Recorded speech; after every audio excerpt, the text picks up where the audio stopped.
everyone, Awkward Millie here, and today I would like to talk to you about my November and December favorites.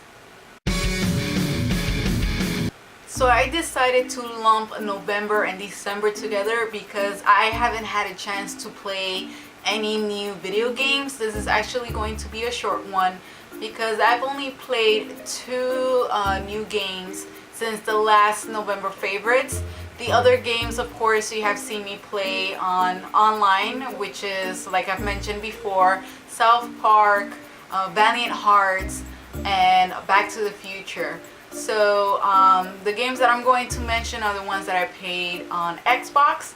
So one of the games that I'm playing is Devil May Cry. I actually bought the series. It was available on Xbox Live for I think $10 for all three games. It's pretty cool. Those of you who don't know what Devil May Cry is, so I'm gonna read to you what Devil May Cry is because I am very forgetful and things like that. So I at least want to give you a synopsis or a short description of what the games are that I'm playing, because games have tremendously changed since I was a little girl, and they have more story to it. So Devil May Cry, a really cool game, is actually and I'll tell you right now, is an action adventure game, hack and slash. I do like to play games that are, battle, sword fighting, slashing, and stuff like that. And it is released by Capcom, and the video game, you play as Dante, who is the main character and who is also good looking, is avenging his mother's murder by exterminating demons. So the gameplay consists of heavy combat scenes in which the player must attempt to extend long chains of attacks while avoiding damage in order to exhibit stylized combat. This This element, along with time and the amount of items collected and used, are taken under consideration when grading the player's performance.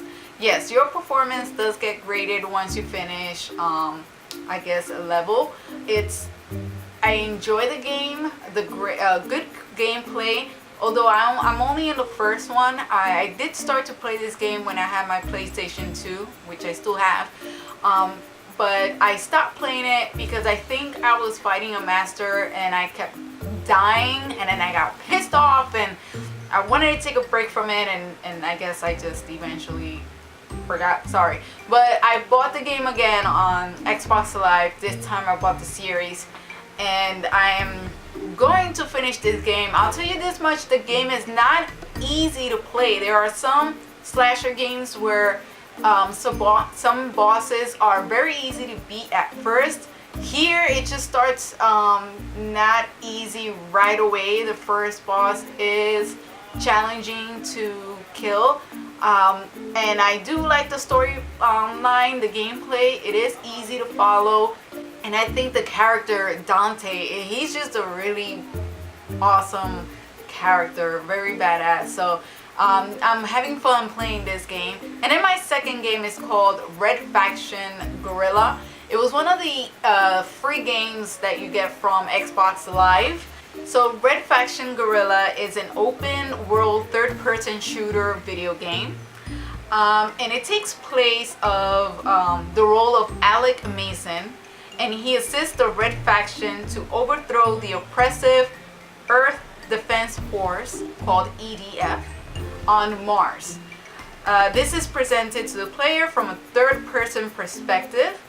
Developer Volition, I think I'm saying that right, changed the camera perspective to help the player see and appreciate the surroundings as they are destroyed. This is true. It takes place on Mars, and the world that they created, it's awesome. And the reason why is because it reminds me of Total Recall.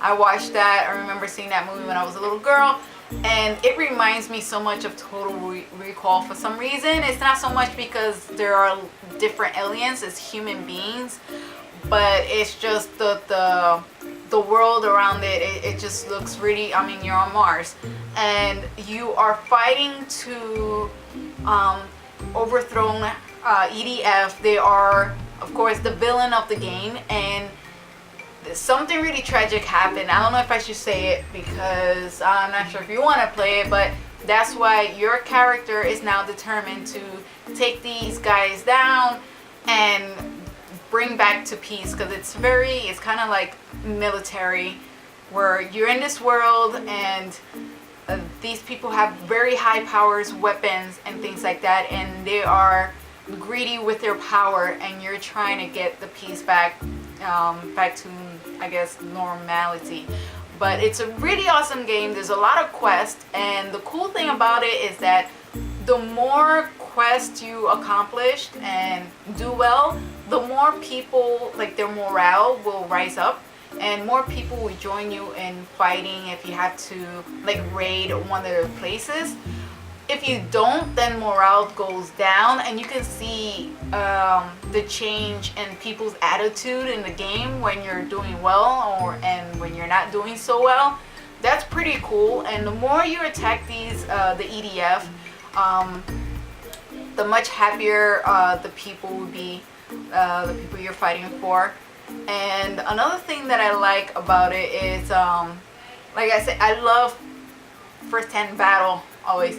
So you get to, in order for you to build these, like, weapons, you have to smash or destroy, blow up buildings and grab those materials and then take it back to your home place where you're safe, and the safe house, there you go. And then you create, and then you make these, or they'll make a weapon for you. So yeah, it's kind of like Total Recall / Mad Max put together in a video game, and I think that's pretty cool. So those are the two games I recommend you play if you haven't played those before. They are awesome, and I am looking forward to playing more games. I know I have the 3 games on PC, but let's see what more I can find on Xbox Live. Actually, there's a couple of games that I have on Xbox Live that I haven't even played, and they're good. And if you're wondering, I am wearing a Pac-Man onesie, which I'm very happy. I've been wanting a onesie for a couple of years now, but I kept forgetting to order because, you know, there are priorities, you know. And it's very comfy, warm, because it is cold. I do have my heater on, so if you hear something in the background, that's just my heater. Sorry, but it's cold. And it's just very comfortable. If I could go to work with this, I would, because it just feels like you're snuggling your blankets. And I got this from Jumping Jammers. I'm actually gonna put the link below this video so you can check it out. They have a lot of adult onesies on there, and I think they have some for children as well. But I think this is gonna be my go-to wardrobe when it comes to vlogging. Alright, so thank you so much for watching. I always appreciate it. You can easily press the subscribe button below or like button, and if you want me to make more of these videos or whatever, you know. But thank you so much for watching, and I'll see you in the next video. Alright.